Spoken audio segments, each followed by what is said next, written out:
because it's time to introduce our guest for the show. This week, today, Andrew Phung is on the show. You might remember him from his time on Kim's Convenience. Anybody watch that show? But listen to this, now he has his own show called Run the Burbs, which is hella funny. And by the way, he also shines a light on the experience of first-generation Canadians. Let's bring him in. Andrew Phung, welcome to the VG show. Man? Okay, first off, drip check. Sneaker check. I feel like I've been outdone, so I'm just gonna step away. No. I'm just gonna step away. I knew when I was meeting up with you, I was like, okay, I've seen you with your Nike Fit checks.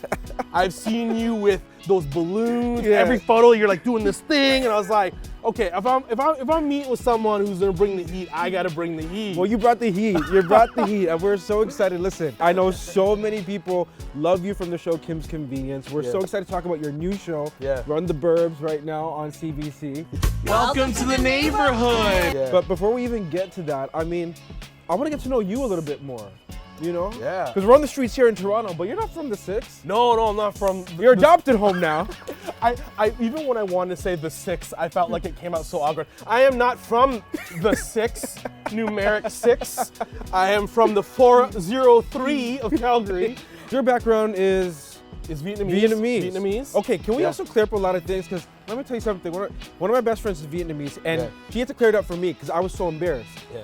People think it's pho. Yeah, it's not. Let them know. It's pho. Thank you. But it's the is so hard to get. And so on Kim's Convenience, there's an episode where I'm supposed to say pho, but I say pho. Let's get some pho. And I got roasted. And I said, here's the difference though.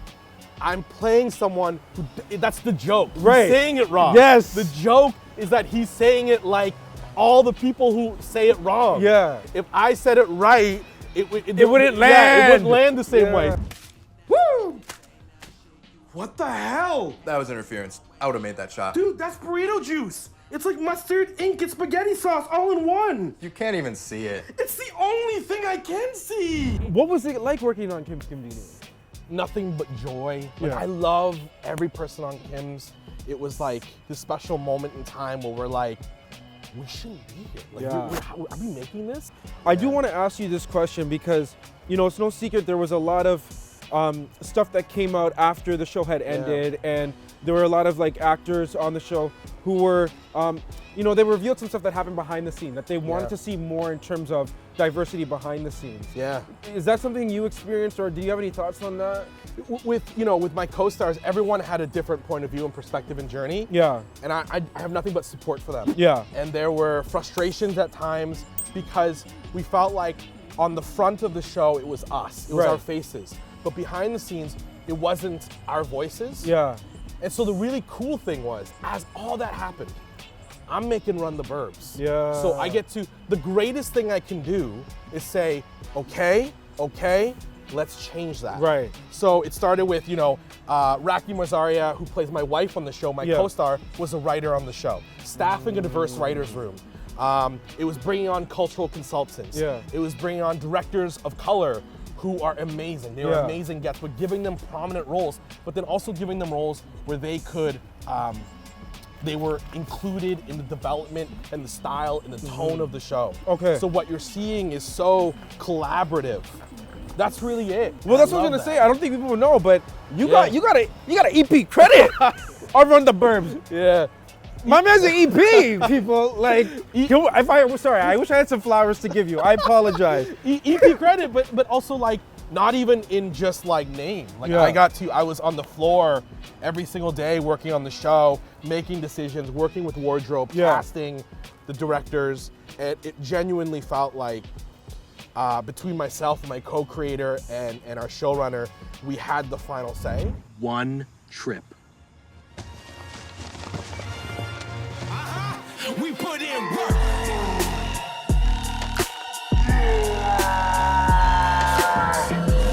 Run the Burbs is about a Vietnamese South Asian family, and that in itself is this groundbreaking thing. 100%. When did we ever see that on Canadian TV? We've never seen it. I get messages from people being like, I never thought we'd see this family on TV, and that's so exciting to me. They are seeing a diverse family on TV, and they're recognizing us in the world. And that creates the star system in Canada. And I think that's what's so important, like seeing is believing. I want to talk more about Run the Burbs. Like, why should people watch the show?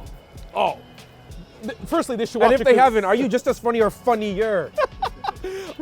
So if you haven't watched it yet, you should watch it because it's a funny show. It's a comedy. It's the show we need right now in the world we are in. You know, it's not, hey, I don't know if y'all noticed, but it's been a tough couple of years in the world.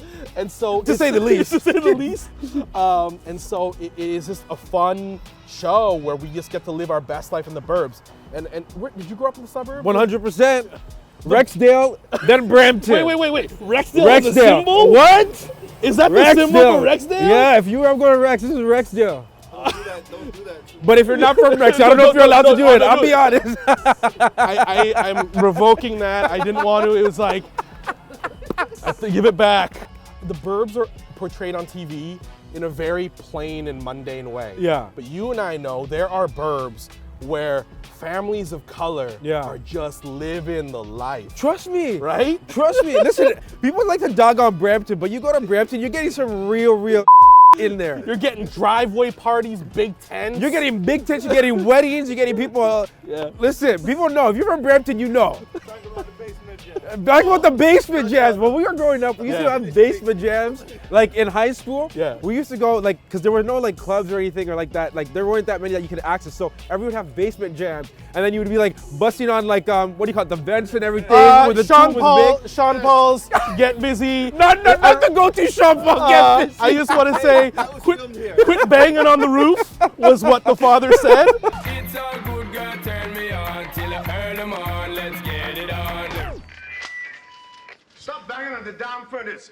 You hear me now? This is the last time. If that's a Calgary kid being like, okay, that's how they have house parties out in Toronto. Bang on the roof. Say we're gonna see that in season 2, guys. Well, we got Cardinal official for the first episode. Oh, so, no, that's huge. Yeah. Everybody loves Cardi. I mean, that man's a legend. I always envisioned a world where Cardinal, like, he retired to the burbs. Yeah. Became a suburb dad. But yeah, that's the vibe of the show. It's really funny. It's got a lot of heart to it. Yeah. And it's about a family. And what was important to me is often stories of color are often told from this perspective of trauma. Yeah. Like there's always a struggle. Yeah. But then I want to see the kids of immigrants raising their kids and how they do it, because I love my kids the way I didn't necessarily get love growing up. What do you mean by that? Well, I think there's like a trope. There's this like thing of like Asian parents and parents of color being really hard on their kids. Yeah. Everybody can relate to that. Right? Yeah. And it dawned on me that when I had my kids, I gave them all this love. Yeah. And it made me realize that I'm loving my kids, and children of immigrants raise their kids with the love they didn't get in a different way. But a really cool thing happened. My mom and dad, their grandparents, would shower my kids with love. Shower them, spoil them. And you were like, where the hell did this come from? Exact words. I said, Dad, where the hell did this come from? And he said, that wasn't my job. My job with you was to raise you right. Yeah. My job now is to spoil them. And I said, oh, Dad. He's like, and it made I me respect that. It made me realize they wanted to love us that way. They couldn't. They needed to raise us to be right. I'm so happy for you, man. Yeah. Look, I see that we're in front of a bubble tea shop here. Yeah. Gotcha. And I've actually never had bubble tea before.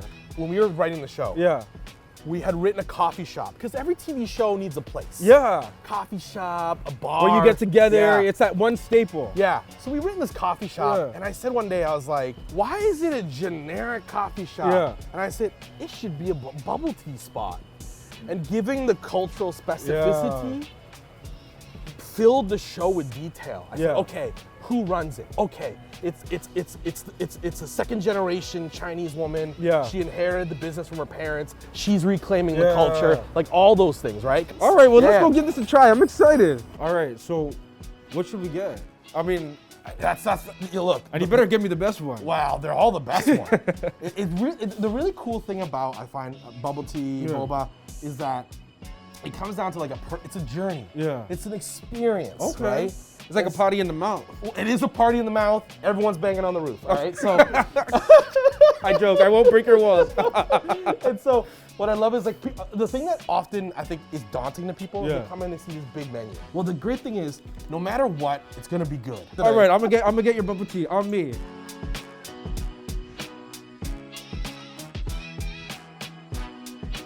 I got a degree in economics and business. So you never thought did you ever think you were gonna be an actor on a national show? Comedy was the side gig. Comedy was like for fun. Comedy was to help me be a better public speaker. Wow. Right? Yeah. What did your parents say when you went into acting? They were really supportive. Yeah, and that's good. I had a different journey because I had done acting on the side, but I was going to university. So my parents never saw acting as more than, that's just a hobby that keeps them out of trouble. Yeah. But then I started inviting them to shows. And they started coming to my shows and being like, Andrew, you sold the place out. Yeah. Whoa, and I introduced my parents. Okay. My mom would stand up, wave at the crowd like this. She felt like she was the queen. Yeah. Oh, thank you. This is Yes. good. Oh, Thank you so much. Oh. Cheers All to right, you, cheers Andrew. to you. Cheers.